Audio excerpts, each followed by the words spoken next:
오늘 6계명이 무엇입니까? 라는 말씀을 가지고 말씀을 나누고자 합니다. 이제부터는 한 계명씩 다루도록 하겠습니다. 오늘 창세기 오늘 특별히 9장의 말씀을 보시면 노아와 하나님께서 언약을 세우시는 장면, 약속을 세우시는 장면이 나와 있는데 특별히 생명에 관해서 말씀하고 있습니다. 오늘 또 말씀 한번 찾아볼까요? 자, 어디 있냐면 우리가 아까 보면 방금 읽었던 말씀인데 우리 6절 말씀 우리 같이 보겠습니다. 6절, 9장 6절입니다. 우리 같이 봅니다. 시작. 사람의 피를 흘리면 사람이 그 피를 흘릴 것이니 하나님이 자기 형상대로 사람을 아멘. 여러분, 살인하지 말라는 단순히 그냥 다른 사람을 해치고 죽이라 이런 말도 물론 있지만 표면적인 그런 말이 있지만 원체적으로 6계명이 명시하고자 하는 말이 뭐냐면 생명의 주인이 하나님이라는 겁니다. 뭐라고요? 생명의 주인이 하나님이신 거예요. 이걸 믿는 사람이기 때문에 다른 사람을 해치거나 다른 사람을 죽이지 않는 거예요. 누구를 포함해서? 나를 포함해서. 그러니까 어떤 사람들은 나를 제외하고 그래서 자살이라는 것도 여러분 여기에 포함되는 거예요. 여러분의 생명을 지키는 것도 뭡니까? 살인하지 않는 거예요. 근데 많은 사람들이 이걸 그냥 명시적으로 그냥 살인하지 말라고 하니까 사람을 죽이면 안 되겠구나, 사람을 그냥 해치면 안 되겠구나, 그냥 이 정도 선에서만 말을 한다는 말이죠. 근데 원천적으로 우리가 보면요, 6계명 68문이 우리에게 정확하게 무엇을 명령하는지 볼 수 있죠. 68문 우리 주보 안쪽에 있는 거 다시 우리 답만 같이 보겠습니다. 68문 답만 같이 보겠습니다. 시작. 6계명이 명하는 것은 합법적인 노력을 다해 자신과 다른 사람의 생명을 합법적인 노력을 다해. 합법적이 뭐죠? 법의 모든 것을 들어서 자신과 다른 사람의 생명을 지키는 것이 6계명을 지키는 거예요. 그러니까 여러분 여기 안에는요 다 들어가요. 나의 의지, 나의 생각, 나의 행동. 그러면 여기에서 사람을 해치는 모든 것이 다 포함되는 겁니다. 욕설부터 시작해서 비방하는 거, 그리고 그 사람을 욕되게 하는 거, 그 사람의 명예를 낮추는 거, 그 사람에게 살인을 방조하는 것부터 해서 모든 것이 여기 생명이 가는 거가 다 들어가 있는 거예요. 여러분 10계명을 해석하는 것 중에 내가 몇 가지가 있다고 말씀드렸죠? 혹시 기억하시나요? 제가 세 가지 뭐죠? 혹시 기억하시면 한번 말해볼까요? 첫 번째 뭐죠? 그 이제 말씀에서 말하는 건 규정적 원리죠. 자, 긍정명령과 부정명령이 있다 말씀드렸어요. 그렇죠? 자, 긍정명령이 뭐죠? 하라는 거죠. 그렇죠? 그래서 하나님께서 10계명을 통해서 너희는 안식일을 기억하여 지키라. 이건 긍정명령입니다. 그럼 부정명령이 뭐죠? 긍정명령에서 말하지 않는 다른 것들, 하지 말라는 게 뭡니까? 그러면 4계명에서 그런 예배를 드리기 위해서 너는 이러한 걸 하지 말라는 것이 여기 포함되는 거예요. 그럼 살인하지 말라는 뭡니까? 적극적으로 우리가 긍정명령입니까? 부정명령입니까? 자, 하지 말라는 거죠. 그렇죠? 그러면 해야 되는 것도 있다는 겁니다. 그럼 뭘 해야 되는 거죠? 이웃의 생명을 보존하며 지키는 것도 포함되는 거예요. 근데 여기서 우리가 분명히 할 건 뭐냐면 합법적인 노력을 다해란 말을 보시면, 여기를 우리가 보시면 예전에 우리 소유리 문단을 보시면 문법을 굉장히 중요시했습니다. 왜 하필이면 이걸 넣었을까를 생각해 보셔야 돼요. 그러면 5계명이 뭐죠? 잃어버리면 안 돼요. 이게 계명 지나갔다고 해서 까먹으시면 안 돼요. 부모를 공경하랍니다. 그렇죠? 부모를 왜 공경하라고 제가 말씀드렸죠? 모든 권위와 질서를 주신 하나님을 사랑하고 공경하는 것처럼 너에게 주신 질서와 권위를 따라 살아가라고 말씀하신 거예요. 그런데 보십시오. 5계명이 무너지잖아요. 6계명은 자연스럽게 무너지는 거예요. 여러분 질서와 권위가 무너지는 곳에는요 살인과 온갖 것들이 난리 납니다. 여러분 주변 나라에 보시면요 정부가 무정부 상태가 되면 제일 먼저 뭐가 일어날까요? 폭력이 일어납니다. 폭행이 자연스럽게 일어나고요. 하나님의 세우신 질서는요 너무나 명확합니다. 무정부 상태, 즉 질서가 없는 상태가 되면 인간의 방종의 극치에 이르게 되는 거예요. 그래서 인간의 죄성이 극도로 해서 물건을 훔친 것부터 시작해서 사람이 살인하는 것이 이런 질서가 없으면요 그 질서를 그냥 행하게 되는 거예요. 하나님이 국가 질서를 허락하신 건 뭐냐면 그 질서 속 안에서 국민들의 생명과 재산을 지키도록 하나님이 지켜주신 것을 하나님이 법의 차원에서 그를 지켜주시는 거예요. 국가 차원에서는요, 국민의 생명과 재산을 보호할 권리와 책임이 있는 거예요. 국가에 있어서. 그래서 여러분, 국가 차원에서 만약에 이 살인하지 명령을 대입하면 어떤 게 오냐면요, 여러분 우리나라 지금 사형제도가 있나요, 없나요? 없죠. 여러분 성경적으로 사형제도가 있어야 될까요, 없어야 될까요? 여기 보시면 알 수 있어요. 여러분, 칼의 권세를 누가 허락하셨죠? 하나님이. 그렇죠? 하나님이 허락하신 법의 테두리 안에서는 사형이 가능한 거예요. 근데 개인으로서의 그 사람의 생명을 빼앗는 건 안 됩니다. 금지합니다. 그래서 칼의 권세를 위임하신 이유가 뭐냐면 하나님이 법 질서를 통해서 칼의 권세를 정부에게 맡기시면서 그에게 생명 역탈권 또한 법의 질서 안에서 다루도록 하신 거예요. 그래서 여러분, 그래서 저는 만약에 예를 들어서 우리 거의 한국은 사형 제도가 있긴 하지만 거의 폐지 절차를 밟고 있다고 해도 과언이 아닙니다. 여러분, 일본이나 뭐 다른 데도 마찬가지. 여전하게 지금 이 사형 제도가 보면은 거의 예를 들어서 동남아 국가 같은 경우 지금도 사형 제도가 있습니다. 근데 그들 말고 우리 입장에서 보면요, 이런 법의 테두리 안에서 다른 사람의 생명을 함부로 하는 사람들에게 법의 테두리인 하나님의 권세를 허락한 질서 안에서는 그 사형 제도가 허락되는 겁니다. 그래서 보면 합법적이라는 내용이 여기 안에 들어가 있는 거예요. 그러니까 그래서 여러분 만약에 사형 제도가 있면요, 이거 꼭 혹시 찬성을 꼭 눌러주십시오. 네, 법의 테두리 안에서입니다. 이게 질서를 벗어나면 방종으로서의 살인이 가능할 수 있는 거예요. 그래서 우리는 법의 테두리 안에서 그거를 할 수 있는 거예요. 자, 우리 또 69문 또 답만 우리 같이 볼까요? 우리 같이 보겠습니다. 시작. 계명이 금지하는 것은 자신의 생명이나 유생명을 악하게 빼앗는 것과 반대죠. 어떤 거는 뭡니까? 자신의 생명을 함부로 하거나 빼앗거나 해치려는 모든 행위를 말하는 거예요. 그러니까 모든 의지와 내 생각과 가치와 모든 것들이 포함되는 거예요.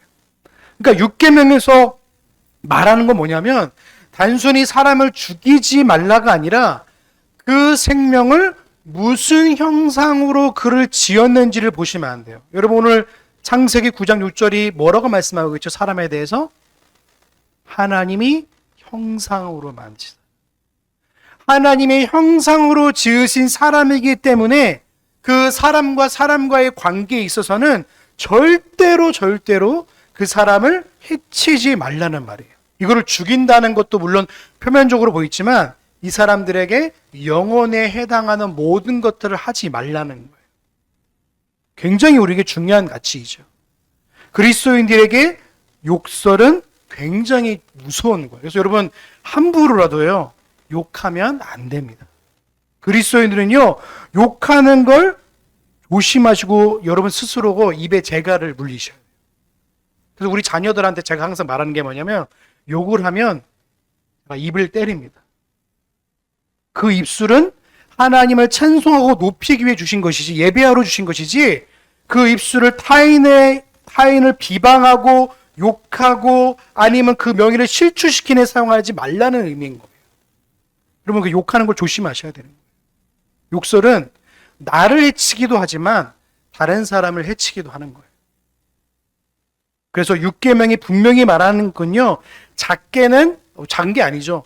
다른 사람을 해치는 것뿐만 아니라 모든 사람과의 관계 안에서 다른 사람의 명예와 생명을 존중하고 지키라는 의미도 여기 포함되어 있는 겁니다. 6계명의 신학적 기초가 뭐냐면 모든 생명의 주인이시 하나님의 주권을 확립하는 거예요.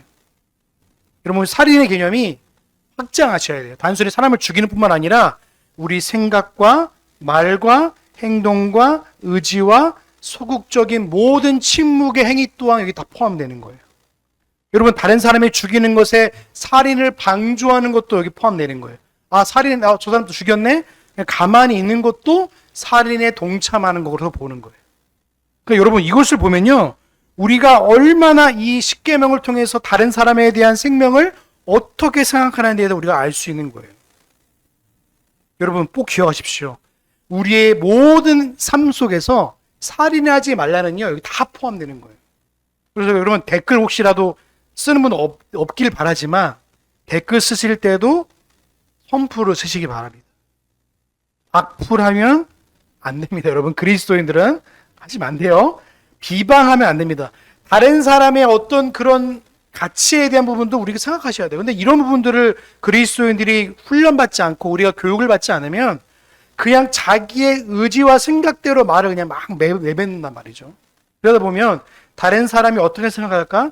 다른 사람이 어떤 이런 것들에 대한 생각을 하지 않게 되면 그냥 나의 생각대로 다른 사람을 규정하거나 욕하거나 죽일 수도 있어요. 여러분 6계명의 기초는 뭐냐면요, 인간 사회의 규범이 아니라 창조주 하나님께서 생명의 주관자가 되시기 때문에 이 6계명의 가치가 있는 거예요. 그러면 사회법도 마찬가지입니다. 살인하면요, 요즘에는 이제 몇 년을 사회법에서 구형을 때린지 모르겠어요. 그렇죠. 막 무기징역을 하기에 되고, 만약에 예를 들어서 존속살인 같은 경우에 만약에 아버지를 죽이거나 이러잖아요. 그럼 막 엄청난 형량을 하잖아요. 근데 이 사람이 형량을 다 맞추고 나면 어떻게 하죠? 풀려난단 말이죠. 여러분 조두순 같은 사람 지금도 살고 있어요. 이런 사람을 어떻게 할 겁니까? 이것도 여러분 법의 테두리 안에서 생각해 볼 문제인 거예요. 살인자가 여러분 생각해보세요. 여러분 주변에 만약에 조두순 같은 살인자가 여러분 주변에 살고 있다고 생각해 보세요. 얼마나 무섭습니까? 밥에 다니기. 그러니까 이런 것들, 다른 사람의 생명을 다시 한번 지킨다는 의미 안에서 우리는 사형제도를 찬성할 수 있는 거예요. 근데 그 사람이 만약에 버젓이다가 또 다른 살인을 다시 할 수 있다 그러면 또 다른 피해자가 일어날 수 있는 거죠. 그러니까 우리가 기독교 가치관을 가진 사람들이 이런 법의 제정의 의미에 있어서도 분명히 사회적 목소리를 낼 수 있는 거예요. 그러니까 여러분 꼭 투표할 때 사람을 잘 선택하셔야 됩니다. 그 사람이 어떤 사고를 가지고 있는지를 보셔야 되는 거예요. 이 계명을 온전하게 이해하기 위해서는요, 왜 살인하면 안 되는가? 이 근원적인 질문에 답을 해야 됩니다. 그 답은 뭡니까? 아까 제가 말씀드렸던 오직 생명의 주인이 하나님에게서만 찾을 수 있는 거예요. 하나님의 창조와 인간의 존엄성은요, 하나님의 창조의 근원이 있어요. 창세기의 모든 인간이 하나님의 형상대로 창조된 존엄한 존재임을 말씀하고 있어요. 그래서 한 사람의 생명을 해야 한다는 건 뭐예요? 한 사람의 개인의 공격과 그게 끝나는 것이 아니라 그를 만드신 하나님에 대한 도전으로 보는 거예요. 하나님의 창조주 작품을 훼손하는 행위이며 동시에 생명의 주권자이신 하나님의 정면으로 도전하는 겁니다. 그래서 기독교인들에게 자살이라는 문제도 한번 생각해 볼 수 있는 거죠. 여러분, 제가 저번에도 말씀드렸지만 청년 인구 중에 자살한 사람이 그렇게 많다고 합니다. 우울증도 있고 취업의 문제 때문에 그렇고 여러 가지 관계의 문제 때문에 자살한 사람이 그렇게 많대요. 청년 인구들 중에. 고독사하는 분도 많고. 근데 이런 부분들도 우리 기독교인들이 생각해 볼 수 있는 문제인 거죠. 이 사람에 대한 죽음을 죽지 않도록 우리가 어떻게 해야 될까? 그거를 방지할 수 있도록 법을 만들든지 아니면 그에게 고립되지 않도록 어찌됐든 사회적으로는 아니면 관계적인 부분으로 좀 이런 개선할 필요성도 있는 거예요. 그러니까 이렇게 우리가 아주 넓은 부분으로 우리가 생각해 볼 수 있는 문제인 겁니다. 또 생각해 볼 문제가 뭐냐면 인간 대 인간으로서 이것이 있지만 동물과 인간의 문제로 이걸 해석하면 안 됩니다. 여러분 소나 다른 미상은요 이 계명에 포함되지 않습니다. 그래서 6계명은 철저하게 인간 대 인간 관계 속에 적용되는 하나님의 법이에요. 그러니까 생명을 주시는 분이 하나님이시기 때문에 거두어 가신 분도 하나님이시기 때문에 우리가 인간 대 인간으로 보셔야 되는 거예요.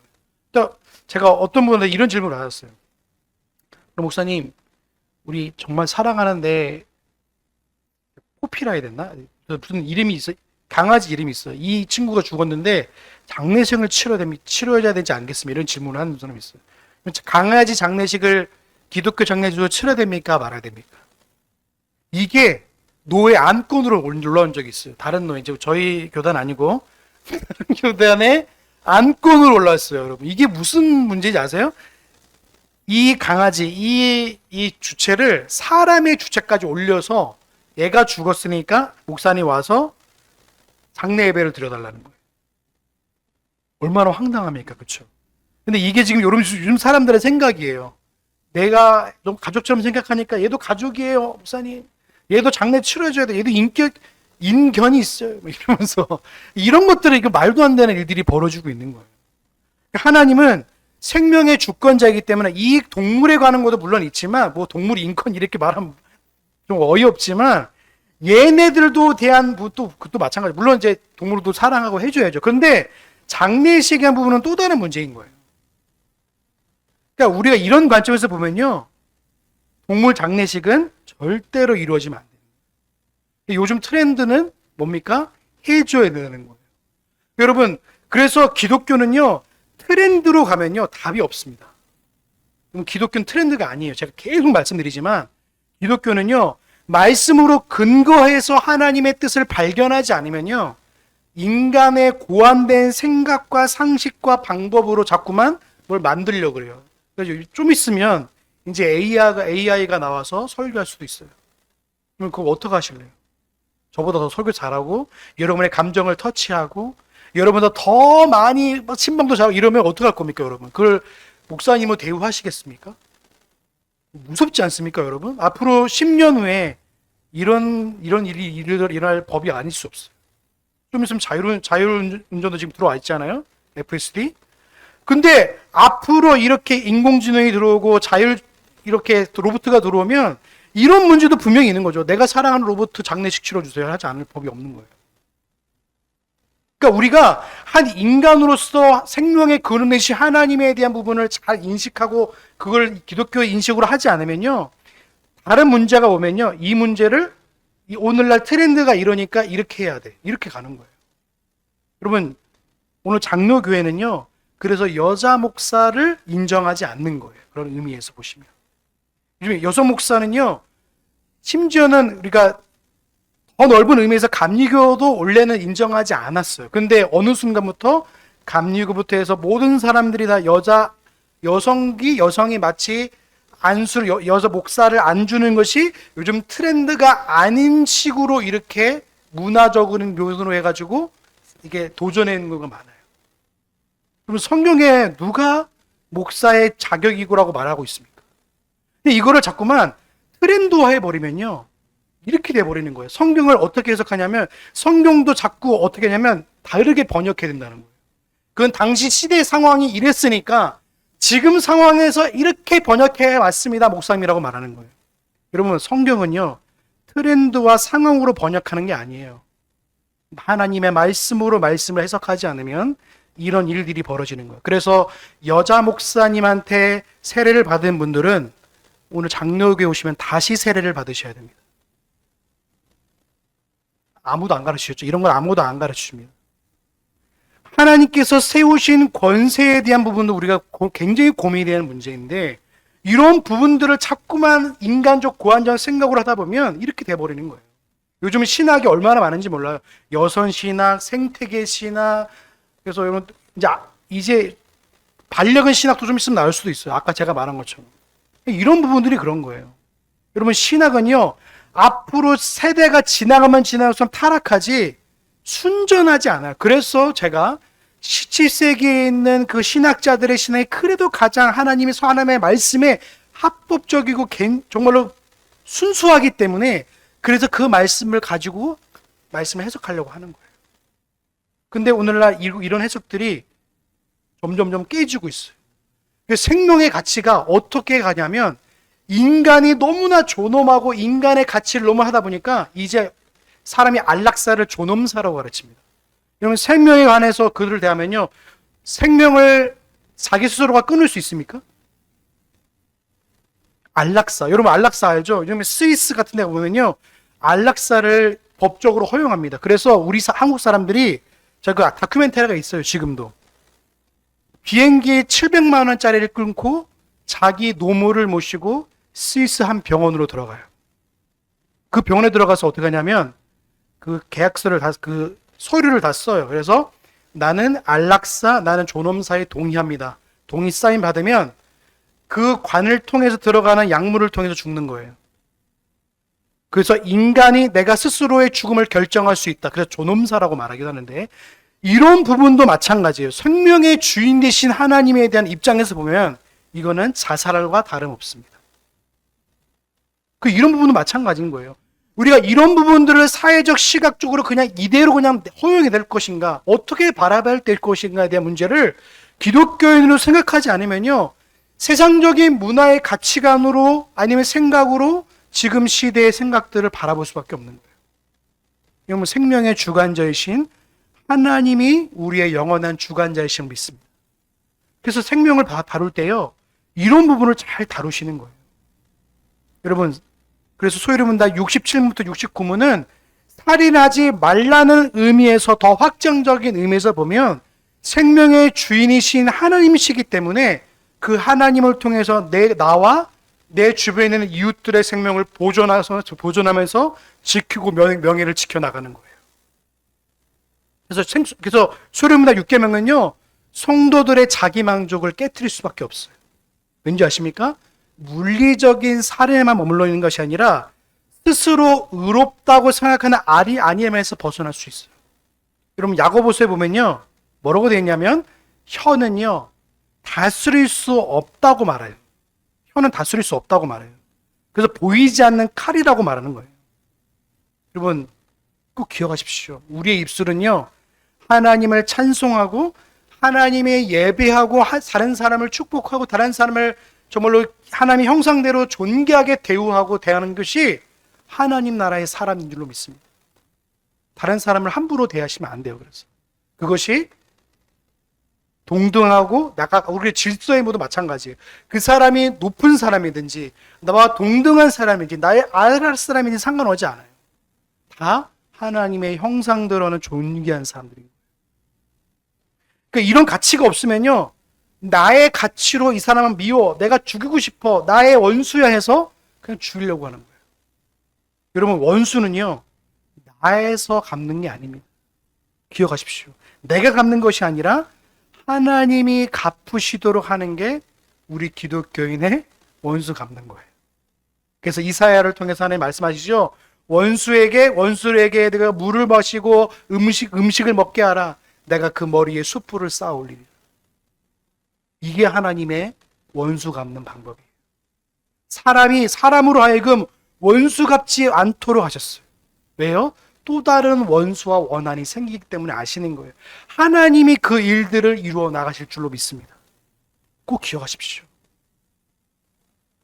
그래서 야고보서는 어떻게 말하냐면 한 입으로 하나님을 찬송하고 동시에 하나님의 형상대로 지음받은 사람을 저주하는 심각한 모순을 지적하고 있는 거예요.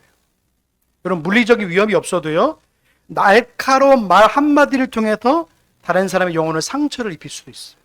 그래서 여러분, 자녀에게나 아니면 여러분 주변에 가장 친한 사람일지라도요, 말로 그 사람에게 영혼을 상처를 입힐 수도 있어요. 여기서 다른 사람에게 상처 입히지 않으려면 나를 한번 돌아보셔야 돼요. 그래서 그 사람에게 말할 때 그 사람을 귀하게 여기시면서 그 사람을 대우하세요. 함부로 하는 순간에 그 인생을 망가뜨릴 수도 있어요. 심지어는 스스로 생명을 끊게 만드는 비극적인 상을 낳을 수도 있어요. 제가 며칠 전에 그 다큐를 봤는데 어머니에게 가스라이트를 당해서 화상을 입어서 죽는 딸을 봤어요. 어머니한테 가스라이팅을 당하는 거예요. 야, 넌 내 착한 딸이야. 넌 내 말 무조건 들어야 돼. 넌 내 거야. 라고 하다 보니까 이 아이가 자기를 죽이는 엄마를 원망하지 않고 그냥 그 자리에서 엄청난 화상을 견디면서 죽는 걸 봤어요. 다른 사람을 죽는 것에 대해서 얼마나 우리가 이런 것도 포함되는 거예요. 그래서 여러분, 인터넷 악성 댓글이나 인신 공격은요, 명백하게 6계명에 대한 혀의 살인입니다. 그래서 여러분, 익명성에 기대어서 함부로 비난과 조롱을 하면 안 됩니다. 그것은 인격을 파괴하는 거고 죽음으로 내몰 수 있다는 마음으로, 두려운 마음으로 기억하셔야 되는 거예요. 말로써 한 영혼을 파괴시킬 수를 넘어서요, 성경은 더 한 걸음 넘어서 침묵마저도 심판대에 세우는 거예요. 그럼 침묵도 거기에 동조하는 겁니다.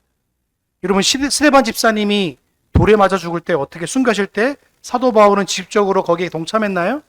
아니요. 그냥 방조했습니다. 그래서 돌을 들지 않았지만 그는 돌을 던지는 자들의 옷을 맡아주었어요. 그러니까 이 행위도 뭡니까? 스데반의 죽음에 암묵적으로 동의하고 방관한 것이에요. 그래서 사도 바울 역시 육계명에서 책임에서 자유로울 수 없는 거예요. 그래서 우리는 종종 암묵적 동의도 죄를 가볍게 여길 때가 많아요. 아, 저 사람은요 저렇게 하면 되겠지. 그래서 여러분, 우리 어릴 때 그런 거 있잖아요. 따돌림 같은 것도 여러분 조심하셔야 되는 거예요. 한 사람의 인격을 파괴시키는 만큼 이만한 건 좋은 게 없어요. 그러니까 우리가 이런 것도 내가 직접 한 것도 아닌데 이런 핑계와 오해로 할 수도 있는 겁니다. 성경은요, 방관 역시 살인 행위의 공범이 될 수 있음을 사도 바울을 통해서 엄중히 경고하는 거예요. 그래서 우리는 행동과 침묵을 넘어서 하나님은 모든 죄악의 근원이 우리의 마음을 보고 계시는 거예요. 그래서 하나님은 우리의 행동뿐만 아니라 마음의 중심까지 보고 계세요. 마음속으로 누군가 미워하고 저 사람이 없어졌으면 좋겠다 생각하는 것만으로도 우리는 이미 하나님 앞에서 이 계명을 범하고 있는 거예요. 여러분, 모든 살인은요 마음의 미움과 분노에서부터 시작되기 때문에 그 조심하셔야 됩니다. 여러분, 우리의 살인의 개념이 그래서 방대한 거예요. 여러분, 구약에 보시면요 도피성 제도가 있어요. 이게 뭐냐면 내가 도끼질, 옛날에는 이제 도끼가 있었거든요. 도끼로 나무를 하는데 도끼 날이 빠져서 가던 사람이 도끼 날에 맞아 죽었어요. 그럼 이 사람은 살인을 의도한 거예요, 의도하지 않는 거예요? 의도하지 않는데 죽었잖아요. 근데 이 사람의 생명을 보존하고 살리기 위해서 도피성이란 제도를 마련하셔서 거기에 도망하도록 만드셨어요. 그래서 그 제사장이 죽기까지 거기에 머물도록 허락하셨어요, 하나님께서. 그래서 오늘날 우리의 영원한 도피성이 누구죠? 예수 그리스도. 우리의 영원한 도피성이 되어주셔서 우리의 영원한 지켜주시고 우리를 생명으로 인도해 주시는 거예요. 그래서 우리가 생명을 주신 하나님을 바라보면요, 다른 사람의 생명 또한 하나님의 형상으로 바라보고 존귀하게 대우할 일이 있는 거예요. 그래서 여러분, 낙태죄 이런 것도 어떻게 되냐면 우리의 영혼이 언제 창조됐을까요, 여러분? 우리의 영혼은요, 생명이 난자와 전자를 만났을 때부터 했을 그 영혼 창조가 일어나는 거예요. 그러니까 얼마나 감사해요, 우리. 그 영혼이 만들어지는 그런 모든 것들을 하나님께서 개입하시고 인도하셨기 때문에 그 생명이 난자와 전자가 만나서 그 한 생명이 되는 그 순간에 우리는 그를 생명으로 보는 거예요. 영혼이 만들어지는 관계이기 때문에. 근데 낙태를 해버리면 뭐예요? 영혼을 죽이는 거예요. 그래서 낙태죄를 그래서 기독교가 그렇게 반대하려고 몸부림을 치는 거예요. 근데 지금 낙태가 지금 미국에서는 이미 통과됐고 이 주마다 좀 다른데 좀 어떤 데는 찬성하는 데도 있고 어떤 데는 반대하는 데도 이런 데도 있어요. 또 어떤 데는 너무 허용해가지고 거기에서 이민이 아니라 거기에 여행을 가서 낙태를 하고 오는 분도 계셔요. 그러니까 이런 부분도 우리가 생각해 볼 수 있는 문제예요. 이것을 생명으로 보느냐, 생명으로 보지 않느냐의 문제에 따라서 또 이걸 나누어지는 거예요. 그러니까 우리가 육계명은요 엄청난 범위가 넓은 거예요. 전쟁도 아까 제가 저번에도 말씀드렸죠. 구약에 지금 전쟁이 많이 나오죠. 전쟁이 살인하지 말라와 이렇게 모순되는 것처럼 보이잖아요.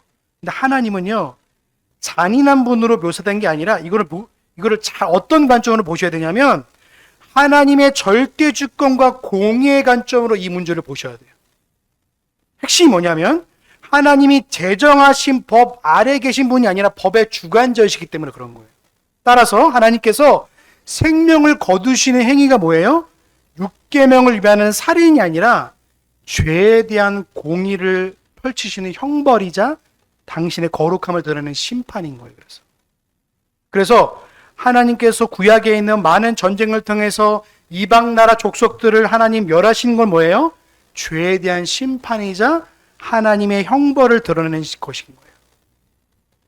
그러니까 이들을 혼동하는 게 뭐예요? 구약의 하나님을 오해하는 근본적 원인이 되는 거예요.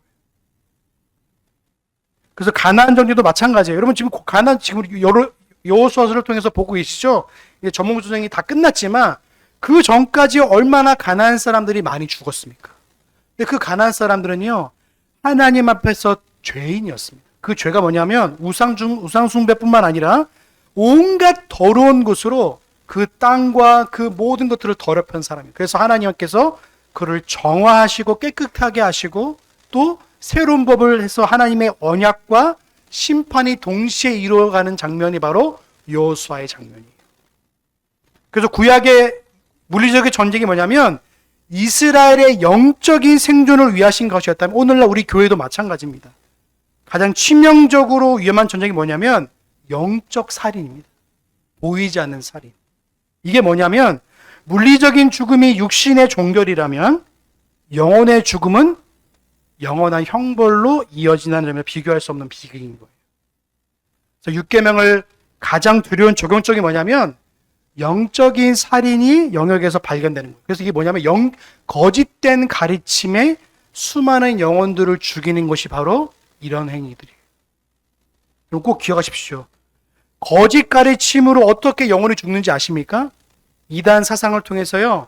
어떤 구약 교수는요. 하나님의 신을 외계인 UFO로 가르친 적이 있어요. 이게 무슨 말인지. 그래서 이 터무니없는 가르침을 따라 학생들이 생겨나가지고 이 가르침을 따라서 영혼들이 얼마나 파괴되고 있는지를 섬뜩한 사례인 거예요. 그럼 그들이 목회자가 되어 그 사상을 선포했다면 그 교회는 수많은 영혼을 대량 학살하는 사건이에요. 여러분 소경이 송용을 인도하면 어떻게 됐죠? 다 같이 구렁텅이에 빠지는 거예요. 그래서 목회자 한 사람이, 목사 한 사람이 바른 가르침을 하면 다 많은 사람들이 그 가르침을 따라 살아가지만 한 사람이 잘못된 가르침을 하면요, 그 교인 전부를 죽일 수도 있는 거예요. 진짜 무서운 겁니다. 그래서 교리를 파기한 행위가 당시에 삼위일체를 부정하는 세르베스트는 뭐냐면 교회의 핵심적 진리를 무너뜨리는 했어요. 그래서 이단 사상은요, 한 개인의 문제가 아니라 교회의 기초를 흔들고 수많은 성도들을 다 진리에 떠나게 하고 영적인 살인이 일어나게 하는 거예요. 그래서 여러분 이건요, 영적인 바이러스와 같은 거예요. 그래서 교회는요, 반드시 교리를 가르치고 하나님 말씀을 바르게 가르쳐야 될 의무가 있는 거예요. 사도신경만 제대로 가르치면요, 이단에 절대 빠지지 않습니다, 성도들이. 여러분, 교회에서 사도신경 배우신 적 있습니까? 거의 없죠. 사도신경만 바르게 가르치면요, 성도들이 이단에 빠질래야 빠질 수가 없습니다. 근데 사도신경을 단순히 그냥 중이 연불외우듯이 외우시면 안 돼요. 거기 안에는요, 그 믿음의 가치가 녹아져 있어요. 우리가 뭘 믿고 있는지, 우리가 무엇을 믿고 살아가는지를 사도신경을 통해서 우리가 알 수 있는 것이기 때문에 이것만 제대로 가르치면요, 성도들이 이단에 빠질 수가 없어요. 이단이 왜 빠지냐면 성도들의 자꾸 죄성을 자꾸 자극하거든요. 야, 너 열심히 노력하면 우리 12만 4천에 들어올 수 있어. 너 열심히 노력하면 너 괜찮아. 요즘에는 신천지에는요,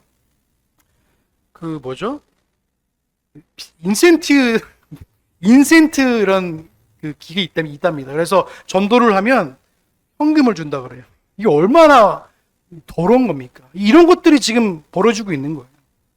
그래서 가르치는 자의 엄중한 책임이 있습니다. 그래서 목회자나 교사나 가르치는 사람들은요, 6계명을 마음판에 새겨야 됩니다. 나의 가르침이, 나의 성경 해석이 성도들의 영혼을 살리는가, 아니면 죽이고 있는가, 이 두려움으로 살펴봐야 되는 거죠. 저에게 해당되는 말씀이죠. 그래서 여러분 꼭 기억하십시오. 이 말씀이 우리를 살리기도 하고 죽일 수도 있는 거예요. 그래서 생명을 살리는 복음은요, 우리가 6계명을 어떻게 해석하나에 따라서 한 주간 동안 나는 다른 사람을 살리는 인생이었는지, 죽이는 인생이었는지, 침묵하는 인생이었는지 볼 수 있는 거예요. 복음은요, 다른 사람을 살리는 생명의 말인 줄로 믿습니다. 그래서 여러분 한 주간 동안 다른 사람에게 내가 생명의 말을 하고 있는지, 아니면 내가 다른 사람을 죽이는 말을 하고 있는지를 돌아보셔야 됩니다. 다른 사람을 원망하기 이전에 여러분 그 사람을 사랑할 수 있게 해달라고 하나님 앞에 기도하시기 바랍니다. 원망은요, 나를 죽이기도 하지만 그를 또 죽이기도 하는 거예요. 그래서 6계명을 따라서 우리의 언어 생활을 점검하고요. 내가 다른 사람을 정말로 살리고 있는지를 한번 돌아보시는 거예요. 그래서 내가 어떤 영적 가르침을 따라서 살아가는데 우리가 이 주세님께서 하고 있는 모든 하나님의 말씀을 가르칠 때나 저는요, 성경적 기준을 따라서 최대한 가르치려고 합니다.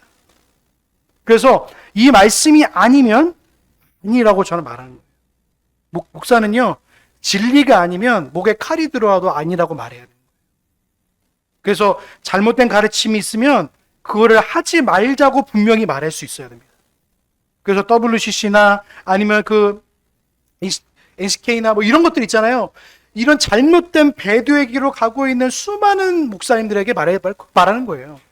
그들은 종교 통합주의로 가는 거예요. 하나님의 말씀이 아니라 예수 그리스도가 영원한 구원주의심을 부정할 수밖에 없는 거예요. 다른 신들을 구주로 믿고 생명의 주인으로 믿으니까. 여러분 꼭 기억하십시오. 생명의 주인이 누구시라고요?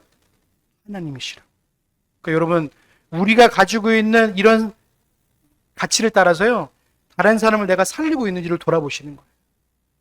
그래서 내가 보이지 않는 칼로 다른 사람을 또 죽일 수도 있다는 사실을 기억하시기 바랍니다. 그래서 우리의 언어가 얼마나 중요한지 몰라요. 그래서 가정에서부터 또 여러 직장에서부터 여러분 생활의 모든 전반 가운데에 여러분의 입술에서 나오는 말이 다른 사람을 죽이고 있지 않은지를 돌아보시기 바랍니다. 그래서 6계명을 통해서 살인하지 말라는 것을 통해서 다른 사람을 적극적으로 살리는 사람이 되시길 주님의 이름으로 소망합니다. 그것이 바로 우리 믿는 자의 소명인 거예요. 그래서 여러분 분명히 기억하십시오. 다른 사람을 분명히 살리는 말을 하시기 바랍니다. 그래서 잔소리가 아니라 그 사람에게 나의 생명도 살리고 그 사람도 생명을 보존할 의무가 우리에게 있는 거예요. 그래서 뭐 자살을 한 사람들에게도 분명히 그들에게 뭘 전해야 되냐면 우리의 생명을 주신 예수 그리스도를 전해야 되는 거예요. 그리고 이웃의 생명을 보존할 의무도 우리에게 있는 거예요. 어느 목사님 설교 중에 이런 게 있대요. 옆에 은빛적은 다 망하게 해주십시오 이렇게 기도했대요. 충격적인 것은 성도들이 그 기도를 듣고 아멘으로 화답하는 신화가 있습니다. 여러분 세상적 논리가 얼마나 깊이 교회 안에 침투는 걸 볼 수 있는 증거예요. 그리스도인은요, 이웃의 번영을 함께 기뻐하고 그들의 어려움에 돕고 돌보는 존재가 되어야 돼요. 그 사람이 죽는 걸 똑같이 기뻐하는 사람들이 아닙니다. 우리는. 그리고 우리는 국가 질서에 순종하는 것 또한 우리 가는 것. 그래서 우리가 전쟁에 참여하는 것도 뭡니까? 그러한 의미에서 보면요, 부득이함도 여기에 발생할 수 있는 거예요. 그럼 부득이함 뭔지 아시죠? 만약에 여러분 가정에 누가 들어와서 강도가 들어왔어요. 여러분 죽이려고 그럽니까? 죽이려고 그래요. 그럼 어떻게 해야 됩니까? 지켜야죠. 그렇죠? 근데 오늘날 우리 법이 어떻게 되냐면 지키는 사람이 그걸 막다가 하면 그걸 하다가 또 사람 죽이면 이 사람 또 살인죄로 되는 게 있어요. 이런 법이 있어요. 그러니까 여러분 이런 법도 우리가 한번 고민할 필요가 있는 거예요. 다른 사람을 지키기 위해서 또 다른 사람의 생명을 취한다는 의미를 보면요, 부득이함도 분명히 있다는 사실을 기억하시는 거예요. 우리 가정을 보호하려면요, 그 사람은 나를 진짜 죽이려고 그러면 우리 가정을 지키기 위해서 싸워야 되는 것도 반드시 있는 거예요. 부득이함이 있는 거예요. 그러니까 우리가 기독교인으로서 이런 가르침을 따라서 살아갈 때 있는 거예요. 근데 이 법의 테두리 안에서는 이거를 해석할 때 굉장히 법리적 요소가 많더라고요. 그래서 이 사람이 나를 적극적으로 죽이려고 하지 않았다? 뭐 이렇게 해가지고 법리적 해석가 많아가지고 이거를 방어의 흔적으로 삼았는데 오히려 이 사람이 형량을 맞은 사람도 있어요. 나 이 사람의 가정을 지키기 위해서 도둑이 들었는데 나를 죽이려 했는데 오히려 내가 그 사람을 죽여버렸어요. 그러면 법리 해석이 어떻게 됐냐면 내가 가족을 지켰음에도 불구하고 이 사람을 죽이기 때문에 오히려 법리적 해석을 통해서 이 사람을 형량을 주는 사람도 있더라고요. 그러니까 우리가 이런 면에서 6계명에 대한 해석 또한 우리가 잘 고민될 필요가 있는 거예요. 그러니까 부득이함도 있습니다. 분명하게. 그래서 여러분 부득이함이 뭡니까? 전쟁 같은 거예요. 일어나지 말아야 할 일이지만 일어나게 되면 우리는 국가를 지키기 위해서 전쟁에 참여할 수 있는 겁니다. 그러니까 이런 부득이함이 있는 거예요. 그러면 가정에도 마찬가지고요. 여러 가지 일이 있는 거죠. 여러분의 생명을 해하려고 들면 여러분을 지키기 위해서 할 수 있는 선에서 할 수 있는 거예요. 여러분 꼭 한 주간도 다른 사람의 생명을 보존하고 동시에 여러분을 생명을 보존하기 위해서 한 주간 동안 귀하게 살아가는 저와 여러분의 삶이 되시길 주님의 이름으로 소망합니다. 기도하겠습니다. 사랑하는 하나님 감사합니다. 오늘 6계명을 통하여서 살인하지 말라는 말씀을 통해 말씀을 나누었습니다. 하나님께서 우리 모든 생명의 주관자이심을 믿습니다. 그렇기에 우리가 그 생명을 다룸에 있어서 아버지 함부로 다루지 않게 하시고 하나님을 사랑하는 마음과 하나님을 경외하는 마음으로 생명을 대하게 하여 주셔서 하나님 이웃들의 생명을 증진하고 보호하게 하시고 그 명예를 실추시키는 것이 아니라 그 명예를 보존하게 하여 주시고 또 부득이함으로 다가오는 모든 상황 속에서 하나님 우리 가정을 지키게 하시고 또 우리나라를 위해서 기도하며 우리나라를 위해서 아버지 하나님 모든 일들을 잘 감당해 나가는 우리 성도들 될 수 있도록 은혜 베풀어 주시옵소서. 한 주간도 우리 생명의 주관 되신 주님을 바라보게 하시고 우리의 생명을 지키신 주님을 의지하는 한 주간 될 수 있도록 은혜 베풀어 주시옵소서. 감사 영광 올려드리오며 우리의 구원의 소망 되신 예수님의 이름으로 감사하며 기도하옵나이다.